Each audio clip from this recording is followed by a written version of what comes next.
Student, कालच्या लेक्चरला आपण काय बघितलं बघा, depression in freezing point. Freezing point म्हणजे काय असेल त्याचा आपण कालच्या लेक्चरला स्टडी केला आहे. फ्रीजिंग पॉईंटमध्ये काय होतं बघा, तुमचा जो लिक्विड आहे, लिक्विडचं कन्वर्जन आपण कशामध्ये करतो आहे, सॉलिडमध्ये करतो आहे. म्हणजे इथं काय केलं जातं बघा, कॉम्प्रेशन होतं बरं का. कॉम्प्रेशन म्हणजे काय होतं बघा, कॉम्प्रेशन म्हणजे काय होतं, आता लिक्विड आहे, हे समजा तुमचं लिक्विड आहे, हा लिक्विडमध्ये असणारा तुमचा एखादा सॉल्व्हंट आहे किंवा सोल्युशन आहे, त्याचं आपण कन्वर्जन करतो आहे कशामध्ये, याचं कन्वर्जन आपण कशामध्ये करतो आहे, सॉलिडमध्ये करतो आहे. आता बघा, हे लिक्विडचे असणारे मॉलिक्युल्स एकमेकापासून कसे दिसतात तुम्हाला, लांब दिसतात, ते एकमेकाच्या जवळ येत आहेत. जवळ येत असतील तर कॉम्प्रेशन, आणि याच्या अपोजिट जर मी इकडे येत असेल, हे बघा एकमेकाच्या जवळ येऊन बसत असतील, एक डेफिनेट अरेंजमेंट तयार होत असेल तर कॉम्प्रेशन. जर याच्या अपोजिट होत असेल तर त्याला म्हणायचं एक्सपान्शन. त्याला काय म्हणायचं बघा, expansion.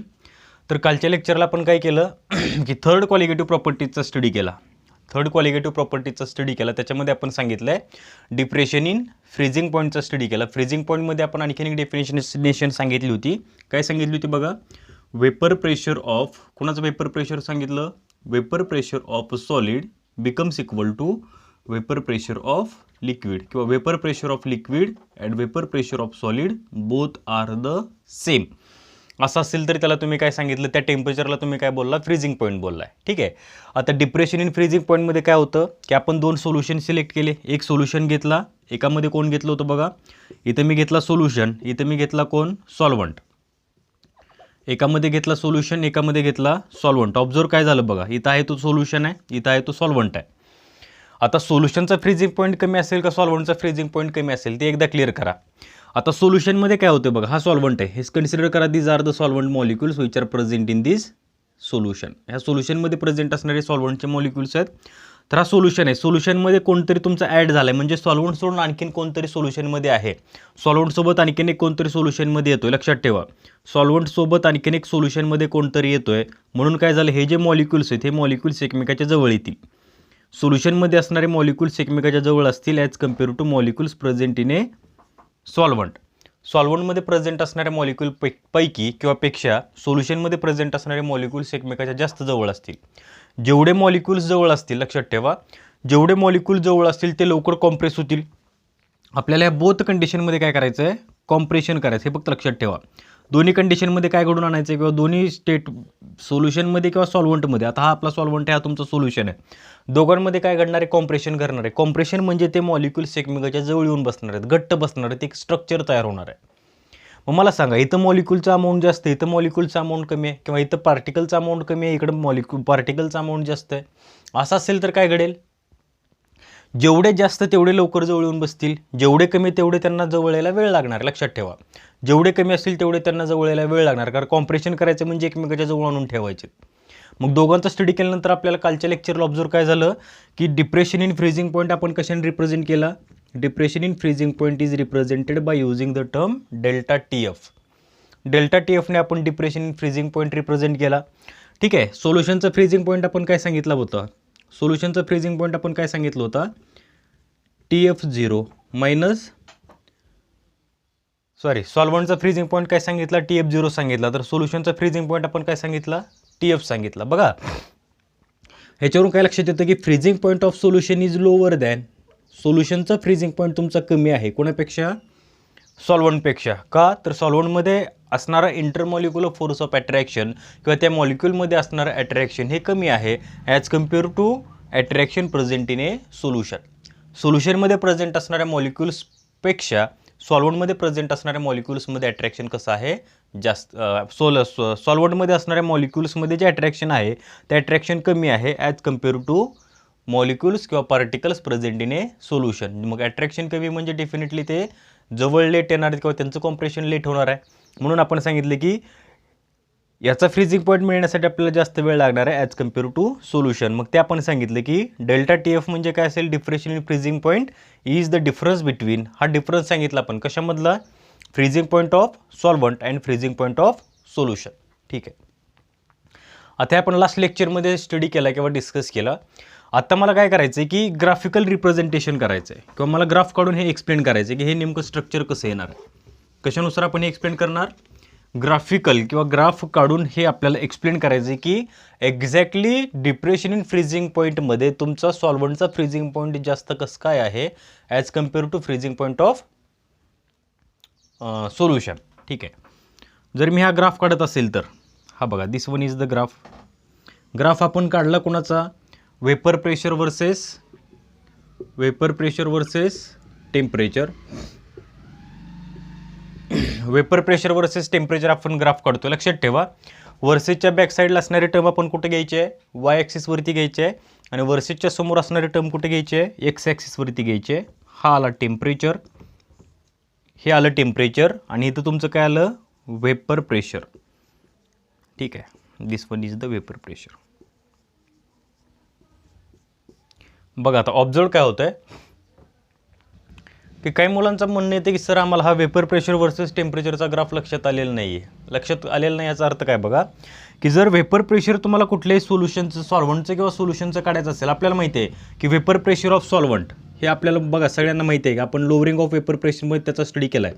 Vapour pressure of solvent, कोणाचं vapour pressure of solvent is greater than vapour pressure of solution. हे आपण ऑलरेडी डिस्कस केलं आहे किंवा हे आपल्याला माहिती आहे की सर हे जे मी बोलतोय हे बरोबर आहे.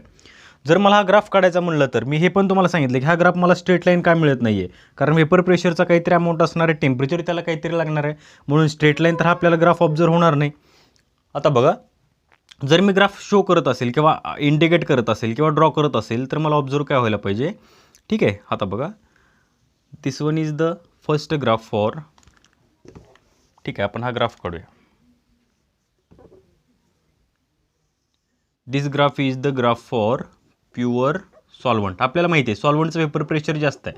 आता वेपर प्रेशर जास्त आहे म्हणजे काय बघा, हा जो ॲक्सिस दिसतो इथून स्टार्ट झाला म्हणजे हा वेपर प्रेशरचा ॲक्सिस आहे. हा हे बघा, इथं तुमच्या सॉल्व्हंटचं आलं वेपर प्रेशर, इथं कोणाचं आलं, सॉल्व्हंटचं आलं वेपर प्रेशर. तर सॉल्व्हंटच्या वेपर प्रेशरपेक्षा कोणाचा वेपर प्रेशर कमी आहे, तुमच्या सोल्युशनचं वेपर प्रेशर कमी आहे. म्हणून मी हा सेकंड जो ग्राफ प्लॉट करणार आहे किंवा सेकंड जो ग्राफ मी ड्रॉ करतोय हा ग्राफ कोणासाठी असणार आहे, वेपर प्रेशर ऑफ सोल्युशन. हा ग्राफ कोणासाठी असणार, वेपर प्रेशर ऑफ सोल्युशन. आपण बघा आत्तापर्यंत कॉलिगेटिव्ह प्रॉपर्टी नावाच्या टर्म दोघांनाच कन्सिडर करून स्टडी केला. एक म्हणजे प्युअर सॉल्व्हंट, दुसरा म्हणजे सोल्युशन.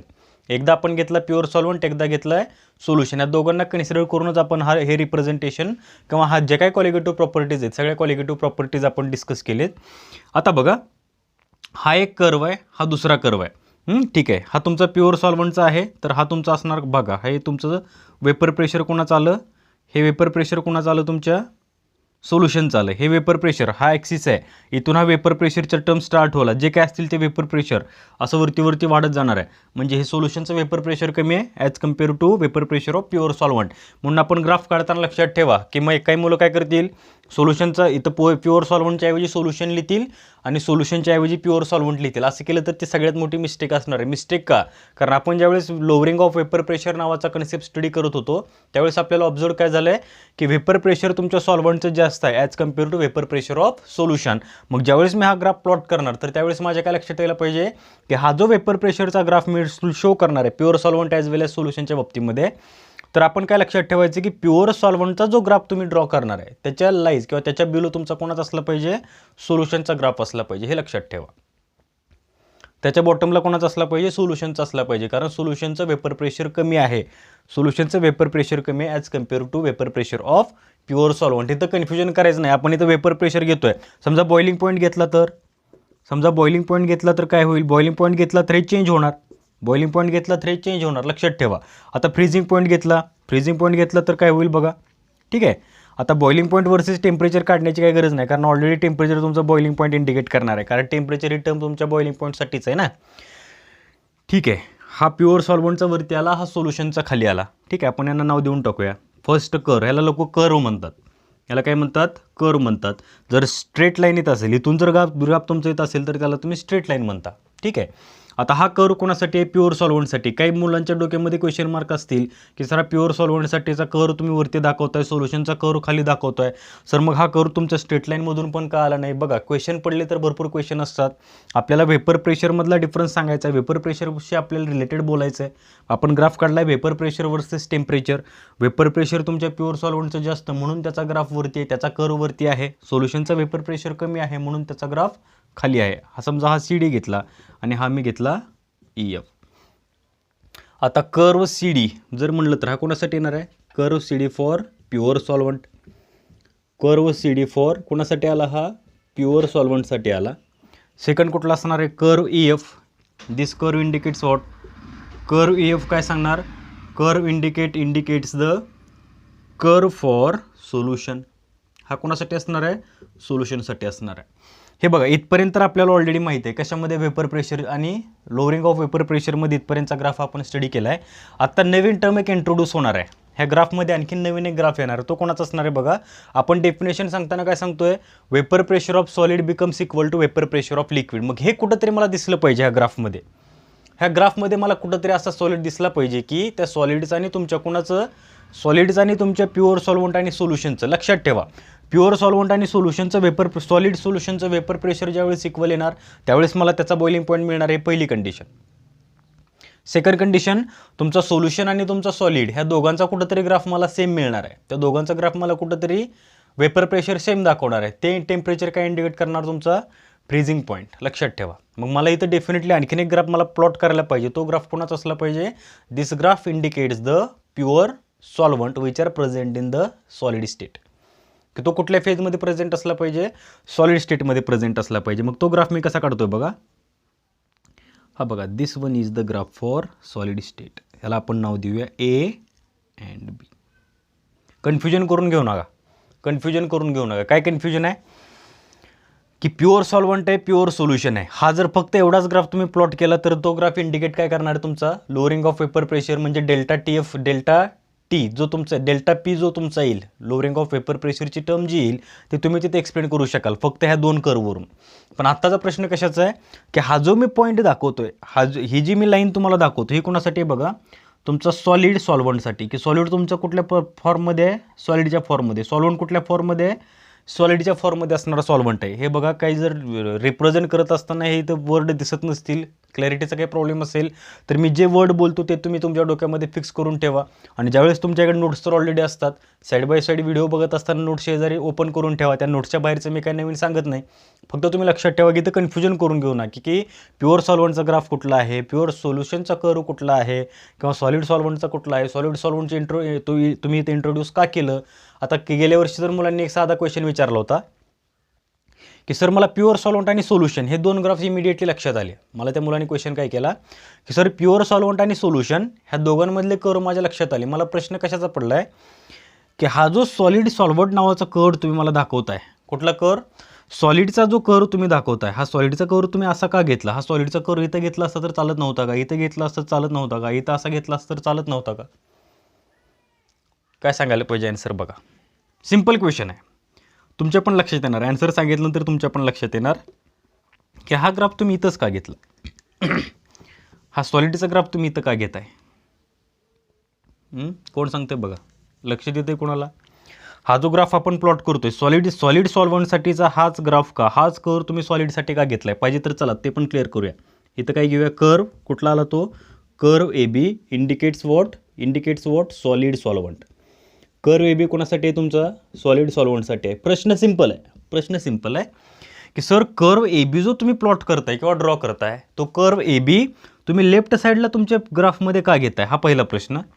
दुसरा क्वेश्चन, सर हा ग्राफ इथं घेतला तर चालत नाही का? सेकंड क्वेश्चन पडला. सर हा ग्राफ मी इथून असा एखादा कर्व काढला तर चालत नाही का? सर हा कर्व मी असा काढला तर चालत नाही का? असे सिंपल क्वेश्चन पडतात मुलांना. मग त्याच्यावरती सोल्युशन काय द्यायला पाहिजे? त्याच्यावरती आन्सर काहीतरी असलं पाहिजे. ठीक आहे, त्याच्यावरती सिंपल आन्सर काय? बघा काय घडतं. फर्स्ट तुमचा सॉलिड आहे, सॉलिडचं कन्व्हर्जन कशामध्ये होतं? लिक्विडमध्ये होतं. गोष्ट क्लिअर करा, हा कन्सेप्ट क्लिअर करा की हा जो लाईन जी मी ड्रॉ केली किंवा हा जो ग्राफ मी प्लॉट करतोय तो मी इथंच का घेतला, त्याचं मी रिझन तुम्हाला सांगतोय. की पहिल्यांदा काय घडतं? सॉलिडचं कन्व्हर्जन लिक्विडमध्ये होतं. सॉलिडचं लिक्विडमध्ये कन्व्हर्जन केव्हा होतं? ज्यावेळेस मी सॉलिडला काय करतो? हीट करतो.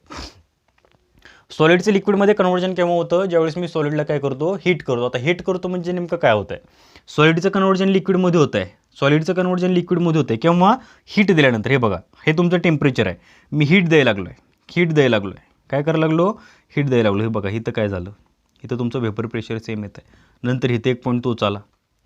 म्हणजे इथं मला सॉलिड घ्यायला पाहिजे, इथं मला प्युअर सॉल्वंट किंवा सॉल्वंट हा तुमचा कुठल्या फॉर्ममध्ये हो, हा लिक्विडच्या फॉर्ममध्ये, सोल्युशन कुठल्या फॉर्ममध्ये आहे, लिक्विडच्या फॉर्ममध्ये.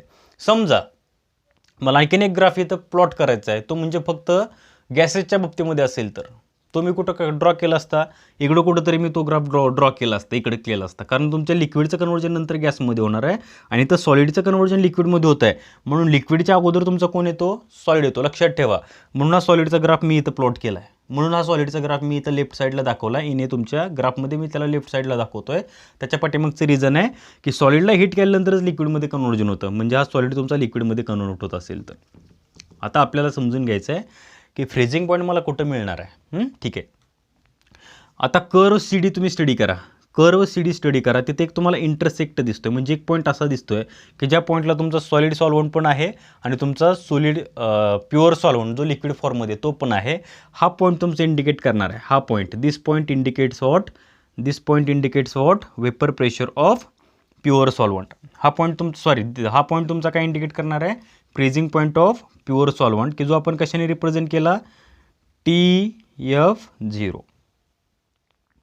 हा तुमचा काय आला, freezing point of pure solvent. हा तुमचा सॉल्वंटचा ग्राफ आहे ना. ज्यावेळेस मी हा ग्राफ प्लॉट केला, मला एक कंडिशन अशी येणार आहे की ज्या कंडिशनला काय दिसतंय, हे बघा, हे vapour pressure of pure solvent and vapour pressure of, हे बघा, vapour pressure of liquid and vapour pressure of solid, किंवा solid, vapour pressure of solid and vapour pressure of liquid, हे कुठंतरी एक झालेत. अँड दिस पॉईंट इंडिकेट्स तुमचा काय सांगतोय, म्हणूनच आपण सांगतोय ना की फ्रीजिंग पॉईंट म्हणजे काय, it is the temperature at which vapour pressure of solid becomes equal to vapour pressure of liquid. म्हणून हा पॉईंट तुमचा काय इंडिकेट करतो, freezing point of pure solvent. हा फ्रीजिंग पॉईंट आला तुमचा प्युअर सॉल्वंटचा. आता सेकंड कंडिशन बघा, जो कर्व माझा दुसरा आहे तो कुठला आहे, EF नावाचा आहे. कर्व सेकंड कुठला, EF नावाचा आहे. तो कर्व कशासाठी आहे, this curve indicates the curve for solution. ठीक आहे, आता इथे एक मला इंटरसेक्ट दिसतो. इंटरसेक्ट म्हणजे काय बघा, हा AB आहे, हा EF आहे, हे कुठंतरी एका ठिकाणी एक होत आहेत, म्हणजे ही कंडिशन ते फॉलो करत आहेत, फर्स्ट कंडिशन, ती कंडिशन ते फॉलो करत आहेत. मग हे टेम्परेचर तुमचं काय इंडिकेट करणार, this temperature indicates what, this temperature indicates freezing point of solution and it is represented by using the symbol TF. F stands for freezing, लक्षात ठेवा. FB आपण का वापरतोय, B stands for boiling, F stands for freezing. आता ज्यावेळेस मी हा graph plot केला, मला ग्राफमध्ये काय ऑब्झर्व झालं आहे की freezing point of pure solvent is greater than, म्हणजे ह्याचा टेम्परेचर जास्त आहे, हा तुमचा टेम्परेचरचा ॲक्सिस आहे. इथं टेम्परेचर तुमचं स्टार्ट होते, समजा इथं सुरुवातीला टेम्परेचर 0 आहे, मी जसं पुढे जाणार तसं टेम्परेचर वाढत जाणार आहे. हे टेम्परेचर जास्त आहे ॲज कम्पेअर टू दिस. ह्या दोघांचं कंपॅरिझन केल्यानंतर हे टेम्परेचर मला जास्त दिसतं आहे ह्या टेम्परेचरपेक्षा, म्हणजे डेफिनेटली मी काय म्हणणार आहे की freezing point of pure solvent is greater than freezing point of solution. हेच आपण कशानुसार रिप्रेझेंट केलं, ग्राफिकल रिप्रेझेंटेशन. हेच कुठलं झालं, तुमचं ग्राफिकल रिप्रेझेंटेशन. हे कमी काय तर ते आपण एक्सप्लेन करणार आहे की सॉल्वंटचं जास्त का सोल्युशनचं कमी काय, हे पण आपण एक्सप्लेन करणार आहे. तर बघा, डिप्रेशन इन फ्रीजिंग पॉईंट आपण कशाने रिप्रेझेंट करतोय, मग the term depression in freezing point is represented by using the delta TF is equal to, काय येणार आहे बघा, delta TF is equal to TF0 minus TF. This TF0 is the freezing point of pure solvent and TF is the freezing point of solution and delta TF is depression in freezing point. चला सांगा definition काय येईल, मग definition काय येईल, depression in freezing point is represented by using the symbol delta TF is equal to difference between, कोणामधला difference आहे, minus असेल तर डिफरन्स म्हणा, difference between freezing point of pure solvent and freezing point of solution. जसं lowering of vapour प्रेशरची definition सांगा म्हणलं, आपण अगोदरची स्टडी केला आहे. काय सांगताय तुम्ही, difference between vapour pressure of pure solvent and vapour pressure of solution. लक्षात येते का बघा, सेम फक्त इथं वेपर प्रेशरऐवजी कुठली टर्म टाकायची आहे, फ्रीजिंग पॉईंट सांगायचा आहे. डिप्रेशन इन फ्रीजिंग पॉईंट म्हणजे तुमचा फ्रीजिंग पॉईंट कमी होतो आहे. डिप्रेशन इन फ्रीजिंग पॉईंट म्हणजे काय झाला, मग difference between freezing point of pure solvent and freezing point of solution. This equation indicate the depression in freezing point. हेच आपण कशाने रिप्रेझेंट केलं, ग्राफने रिप्रेझेंट केलं. लक्षात येते का बघा, समजलंय ग्राफिकल रिप्रेझेंटेशन. आता एकच क्वेश्चन डोक्यामध्ये शिल्लक राहिलाय, तो म्हणजे कुठला, की प्युअर सॉल्व्हंटचा फ्रीजिंग पॉईंट जास्त का, सोल्युशनचा फ्रीजिंग पॉईंट कमी का. ते एकदा क्लिअर करा. सोल्युशनचा फ्रीजिंग पॉईंट कमी का, प्युअर सॉल्व्हंटचा फ्रीजिंग पॉईंट जास्त का, ते एकदा क्लिअर करा. ऑब्झर्व काय व्हायला पाहिजे, की जो तुमचा सोल्युशन आहे, सोल्युशनमध्ये ॲट्रॅक्टिव्ह फोर्स हे लक्षात ठेवा, जो इंटरनली काम करतो तो आपण इंटरमॉलिक्युलर फोर्स म्हणतो, जे मी आत्ता तुम्हाला सांगितलं आहे. हा आहे माझ्याकडं सोल्युशन आणि हा आहे माझ्याकडं सॉल्व्हंट. सॉल्व्हंट आणि सोल्युशन माझ्याकडे दोन आहेत. आता सॉल्व्हंटमध्ये फक्त सॉल्व्हंट आहे, पण सोल्युशनमध्ये आणखीन एकाची एंट्री झाली आहे ना, कारण सॉल्व्हंटचं कन्व्हर्जन सोल्युशनमध्ये होतं आहे. सॉल्व्हंटचं कन्व्हर्जन सोल्युशनमध्ये होते केव्हा, ज्यावेळेस तुमच्या सॉल्व्हंटमध्ये आपण नॉन व्होलेटाईल सोल्यूट ॲड करू. ज्यावेळेस मी इथं सोल्यूट ॲड करणार त्यावेळेस सॉल्व्हंटचं कन्व्हर्जन सोल्युशनमध्ये होणार. ठीक आहे. आता इथं पण सुरुवातीला तुमचं सोल्युशनच असेल ना, सॉल्व्हंटच असेल ना, इथं पण सुरुवातीला सॉल्व्हंटच असेल. हे सॉल्व्हंटचे मॉलिक्युल्स आहेत, जे ह्या सॉल्व्हंटचे आहेत ते तसंच रिप्रेझेंट करूया आपण. ठीक आहे. असं कन्सिडर करा की दोन्ही ठिकाणी सेम सॉल्व्हंट घेतलं आहे. ठीक आहे. आता हा पण सॉल्व्हंट आहे, हा पण सॉल्व्हंट आहे. आता ह्या सॉल्व्हंटमध्ये मी ॲडिशन कोणाची केली, नॉन व्होलेटाईल सोल्यूटची केली. नॉन व्होलेटाईलची सोल्यूट केली म्हणजे काय बघा, आता सोल्यूटची ॲडिशन आपण सॉल्व्हंटमध्ये करतो, याचा अर्थ काय होतो, तो सॉल्व्हंटमध्ये प्रेझेंट असणारे व्हॅकंट स्पेस, तुमच्या सॉल्व्हंटमध्ये प्रेझेंट असणारे व्हॅकंट स्पेस कोण घेतात, तुमच्या सोल्यूटचे मॉलिक्युल्स घेतात. हे स्ट्रक्चर मला मिळालं असं, ज्यावेळेस हा सोल्युशनमध्ये कन्वर्ट झाला, ज्यावेळेस तुमचा सॉल्व्हंट सोल्युशनमध्ये कन्वर्ट झाला त्यावेळेस मला हे मिळालं. ठीक आहे. आता काय होतं बघा, की ह्या दोघांमध्ये असणारं अट्रॅक्शन, ह्या दोघांमध्ये असणारं अट्रॅक्शन हे बघा, जवळजवळ आहेत म्हणजे अट्रॅक्शन जास्त आहे, जवळजवळ आहेत म्हणजे त्यांच्यामध्ये कसं आहे, अट्रॅक्शन जास्त आहे. जर अट्रॅक्शन जास्त असेल, जर अट्रॅक्शन त्यांच्यामध्ये जास्त असेल तर ते लवकर एकमेकाच्या जवळ येणार आहेत. अट्रॅक्शन जर कमी असेल म्हणजे हे बघा, हा इथं आहे, हा इथं आहे, ह्या दोघांना आपल्याला ढकलत नेऊन एकमेकाच्या जवळ नेऊन बसवायला लागेल, कारण हे आपण फ्रीज करतोय म्हणजे त्यांच्यामध्ये एक स्ट्रक्चर मला फॉर्म करायचं आहे, एक डेफिनाईट स्ट्रक्चर फॉर्म करायचं. आपण सॉलिडचा स्टडी केला आहे, सॉलिडमध्ये कसं स्ट्रक्चर असतं, डेफिनाईट स्ट्रक्चर मला फॉर्म करायचं. डेफिनाईट स्ट्रक्चर केव्हा फॉर्म होणार आहे, डेफिनाईट स्ट्रक्चर केव्हा फॉर्म होणार आहे, ज्यावेळेस ते मॉलिक्युल्स एक माझ्या जवळ येतील. आता हा एक सॉल्व्हंटचा मॉलिक्युल आहे, हा दुसरा सॉल्व्हंटचा मॉलिक्युल आहे, हे दोघंजण एकमेकाच्या जवळ येतात म्हणजे डिस्टन्स त्यांच्यामध्ये जास्त आहे. हे असं डिस्टन्स आहे, जवळ येत आहेत, पण ह्या जवळ येण्यासाठी त्यांना वेळ लागतो. पण जर मी सोल्युशनच्या बाबतीमध्ये डिस्कस केलं तर हे बघा, हा सोल्युशनचं एक मॉलिक्यूल आहे, हा तुमच्या सॉल्व्हंटचं एक मॉलिक्यूल आहे, इमिडिएटली जवळ आले. जेवढ्या लवकर जवळ येतील तेवढे ते लवकर फ्रीज होतील.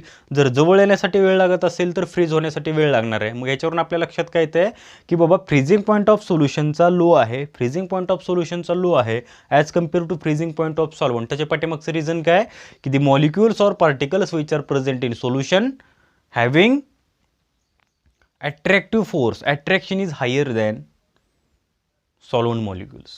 सॉल्व्हंट मॉलिक्युल्सपेक्षा सोल्युशनमध्ये असणाऱ्या मॉलिक्युल्समध्ये अट्रॅक्शन जास्त आहे आणि ते अट्रॅक्शन जास्त असल्यामुळे हे लवकर फ्रीज होतात ॲज कम्पेअर टू सॉल्व्हंट. हे आहे त्याचं रिझन. ठीक आहे. नेक्स्ट पॉईंट बघूया.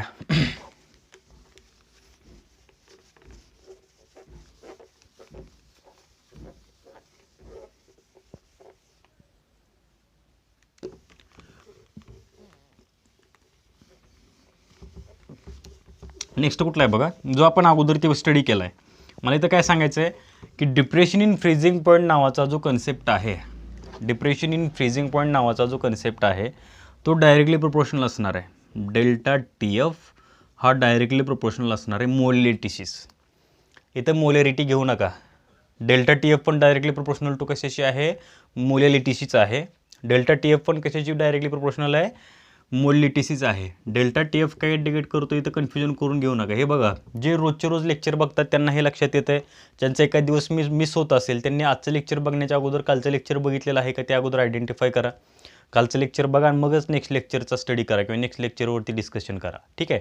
आता बघा, delta T F is equal to, delta T F is directly proportional to काय मिळालं मला, एम मिळालं. कालच्या लेक्चरला आपण काय सांगितलं होतं, delta T B is directly proportional to M. बघा, मला वाटतं त्या नोट्समध्ये आपण डेल्टा टर्म इंट्रोड्यूस करण्याची राहिलेली आहे. सगळ्यांनी ते नोट्समध्ये T F is directly proportional to M झाले. तुम्ही तिथं delta T F is directly proportional to M करा, ते फक्त करेक्शन करा तिथं. ठीक आहे. डेल्टा टी एफ काय येणार आहे बघा, delta T F proportionality sign मला काढून टाकायचं आहे. आता इथलं प्रोपोर्शनॅलिटी साईन आपण काढून टाकलं होतं के बीने, इथलं कशाने काढायचं आहे, के एफने काढायचं आहे. Delta T F is equal to K F into M. M indicates the molality, हे लक्षात ठेवा. ठीक आहे. आता के एफ म्हणजे काय, वेअर, जसं आपण तिथं नाव सांगितलं तशी इथं पण नाव सांगायला पाहिजेत ना के एफचे. के एफ म्हणजे काय असणार तुमचा, प्रोपोर्शनॅलिटी कॉन्स्टंट. प्रोपोर्शनॅलिटी कॉन्स्टंट, हे बघा हे कॉमन नाव झाले, हे सगळ्यांची कॉमन नाव झाली, प्रोपोर्शनॅलिटी कॉन्स्टंट. के एफ म्हणजे आणखीन काय येऊ शकतो, के एफ म्हणजे काय येऊ शकतो, depression in freezing point constant. Depression in freezing point constant ह्याच्यामध्ये वापरला आहे म्हणून तो फ्रीजिंग पॉईंट कॉन्स्टंट. आणि थर्ड त्याचं नाव आहे बघा क्रायोस्कोपिक कॉन्स्टंट. Cryoscopic constant. तिथं जसं आपण इब्युलोस्कोपिक कॉन्स्टंट म्हणलो तसं इथं फक्त काय म्हणायचं आहे, क्रायोस्कोपिक कॉन्स्टंट म्हणायचं आहे. के एफ क्रायोस्कोपिक, के बी इब्युलोस्कोपिक, हे दोन नावं तुम्हाला लक्षात ठेवायचे आहेत. कारण एक्झाममध्ये क्वेश्चन विचारतात के एफ अँड के बीच्या बाबतीमध्ये कन्फर्म 1 मार्काचा क्वेश्चन ते विचारतात. के एफ म्हणजे क्रायोस्कोपिक तर के बी म्हणजे इब्युलोस्कोपिक कॉन्स्टंट. ठीक आहे. आता पुढची टर्म जे आपण अगोदरच्या लेक्चरला सांगितली तीच टर्म आपण इकडे रिपीट करणार आहे. काय असणार आहे बघा, delta T F is equal to K F केव्हा पॉसिबल आहे, delta T F is equal to K F केव्हा पॉसिबल आहे बघा. Delta T F is equal to K F हे केव्हा पॉसिबल आहे, it is possible only when, वाटलं तरी मी इथं ब्रॅकेटमध्ये दाखवतो. Delta T F is equal to K F हे पॉसिबल केव्हा आहे, only when if the given solution is in the form of 1 molal. दिलेलं सोल्युशन कुठल्या फॉर्ममध्ये असेल तर 1 मोलालच्या फॉर्ममध्ये असेल तर. 1 मोलाल आहे याचा अर्थ काय, एकच नंबर ऑफ मोल आहे. हे पण मी लास्ट लेक्चरला सांगितलं आहे. तुमच्या सोल्युशनमध्ये एकच मोल प्रेझेंट आहे divided by 1 kg solvent available आहे. तुमच्या मोलिटीची डेफिनेशन आपण सांगतोय. दोघं जण 1 असतील तर ही मोलिटी तुमची किती येणार आहे, 1 येणार आहे. जर सोल्युशनची मोलिटी 1 येत असेल तर definitely given solution works as 1 molal. म्हणून delta T F is equal to K F. Cryoscopic constant is, इथं सांगताना काय सांगायचं, इथं सेंटेन्स लिहायचं तुम्ही खाली, cryoscopic constant or depression in freezing point constant or proportionality constant is the depression in freezing point केव्हा पॉसिबल आहे, if the given solution is 1 molal, that is nothing but M is equal to 1. हे तेव्हा possible आहे. Delta T F is equal to K F हे आपल्याला problem solve करताना required असणार आहे. हे आपल्याला प्रॉब्लेम सॉल्व करताना हे येणार आहे. त्याच्यानुसार त्यावेळेस आपण त्याचं डिस्कशन करूया की एम इज इक्वल टू 1 कसं येतं, delta T F is equal to K F केव्हा पॉसिबल आहे. तर राहिला प्रश्न म्हणजे तो काय, युनिट क्रायोस्कोपिक कॉन्स्टंटचं युनिट. जसं आपण तिथं कोणाचं काढलं होतं, इब्युलोस्कोपिकचं काढलं होतं. काय येणार आहे बघा, delta T F divided by M is equal to delta T F kelvin और डिग्री सेंटीग्रेड. एम म्हणजे काय असणार तुमचा, मोल पर के जी. म्हणजेच काय येणार आहे बघा, के एफ इज इक्वल टू काय येणार आहे बघा, हा के म्हणजे नवीन कॉन्स्टंट कोण म्हणू नका, पाहिजे तर मी याला असं लिहितो केल्विन. केल्विन म्हणजे टेम्परेचर इंडिकेट करण्यासाठी किंवा टेम्परेचर नावाची टर्म स्टडी करण्यासाठी. केल्विन के जी पर मोल. हा बघा ही के जी नावाची टर्म वरती आली, के जी इनवर्स आहे म्हणजे के जी हा मायनसच्या फॉर्ममध्ये खाली, वरती आल्यानंतर तो प्लसच्या फॉर्ममध्ये जाणार. हा केल्विन आहे तसाच, के जी वरती गेला, इथं मायनस होता, वरती पॉझिटिव्ह झाला. हा मोल पॉझिटिव्ह वरती गेल्यानंतर मायनस झाला. मला युनिट मिळालं केल्विन के जी पर मोल. हे कशाच्या बाबतीमध्ये, delta T F is directly proportional to molality. आता हे का मोलॅलिटीशी का डायरेक्टली प्रोपोर्शनल आहे, because depression in freezing point is कुठली प्रॉपर्टी आहे, depression is in freezing point is the colligative property and we know that colligative property depends upon, colligative property कशावरती depend आहे, colligative property depends upon number of solute particle and independence upon nature of solute. लक्षात आलं का. आता next point कुठला आहे बघा तुमचा, molar mass of solute and depression in freezing point. हे मला तुम्ही उद्या लिहून दाखवायचं आहे तुमच्या नोटबुकमध्ये, तुम्ही मला स्वतःने लिहून दाखवायचं आहे. का तर मी तुम्हाला सांगतो आहे जे आपण लास्ट लेक्चरला रिलेशनशिप काढलं होतं कशामध्ये, एलिव्हेशन इन बॉइलिंग पॉईंट आणि मोलार मास ऑफ सोल्यूट. आता मला हेच रिलेशनशिप इथं काढायचं आहे. मोलार मास, कोणाचं molar mass, molar mass of solute and depression in freezing point, and depression in freezing point, depression in freezing point. तुम्हाला फक्त काय करायचं आहे, तुम्हाला याचं मी का तुम्हाला सांगायला लागलो की तुम्ही स्वतःहून लिहून आणा. याच्यामध्ये तुम्हाला फक्त चेंजेस काय करायचे आहेत, ज्या ठिकाणी फ्रीजिंग पॉईंटच्या ऐवजी ज्या ठिकाणी तुम्ही boiling elevation in boiling point वापरला, डेल्टा टी बी वापरला आहे, फक्त चेंज कशामध्ये असणार आहे, डेल्टा टी बी नावाची टर्म चेंज करा. कशाने? डेल्टा टी एफ नावाने. संपला हा कन्सेप्ट. कशाने चेंज करायची आहे? डेल्टा टी बीला चेंज करायचं. म्हणजे जे तुम्ही रिलेशनशिप काढलं आहे ते W2 इज इक्वल टू किंवा M2 इज इक्वल टू जे काय मास वगैरे काढले, मोलार मास ऑफ सोल्यूटचा बघा तुम्ही, molar mass of solute and elevation in boiling point नावाचा जो कन्सेप्ट आहे तोच इकडे कॉपी होणार आहे, तोच इकडे कॉपी पेस्ट करायचा आहे. फक्त depression in elevation in boiling point ऐवजी depression in freezing point and delta T F ऐवजी डेल्टा टी बी ऐवजी डेल्टा टी एफ, एवढे फक्त करेक्शन तुम्हाला करायचे. बाकी ते आहे असं इक्वेशन तुम्ही स्वतःहून लिहायचं. हे मला तुमच्या नोट्समध्ये पाहिजे की जे तुम्ही मला फॉरवर्ड करताय त्या नोट्समध्ये मला हे तुमचं दिसलं पाहिजे. उद्याच्या लेक्चरला आपण 4th क्वालिटेटिव्ह प्रॉपर्टी स्टडी करणार आहे. ते म्हणजे कुठले आहे? Osmotic pressure. बघा आता वेपर प्रेशर माहिती आहे, इंटरनल प्रेशर माहिती, एक्सटर्नल प्रेशर माहिती आहे. आता हे नवीन टर्म कुठली आली? Osmotic pressure. जरा इंटरेस्टेड पॉईंट आहे, तेवढं इंटरेस्ट देऊन स्टडी करा. असं वाटलं पाहिजे की एकदा लेक्चर चालू झाल्यानंतर ते लेक्चर संपेपर्यंत आम्हाला बोर झालं नाही किंवा बोर झालं नाही पाहिजे. ठीक आहे, आता आपण लेक्चर समोरासमोर कंडक्ट करत नाही, नाहीतर ते लेक्चर बघत असताना कोणाला जांभळी पण यायला नको, हे पण लक्षात ठेवा. ठीक आहे, उद्याच्या लेक्चरला मग ऑस्मोटिक प्रेशर नावाची 4th क्वालिटेटिव्ह प्रॉपर्टी स्टडी करूया. फक्त तुम्ही मला हे रिलेशनशिप एवढं सांगा, molar mass of solute and depression in freezing point, हे रिलेशनशिप मला सगळेजण फॉरवर्ड करा. थँक्यू.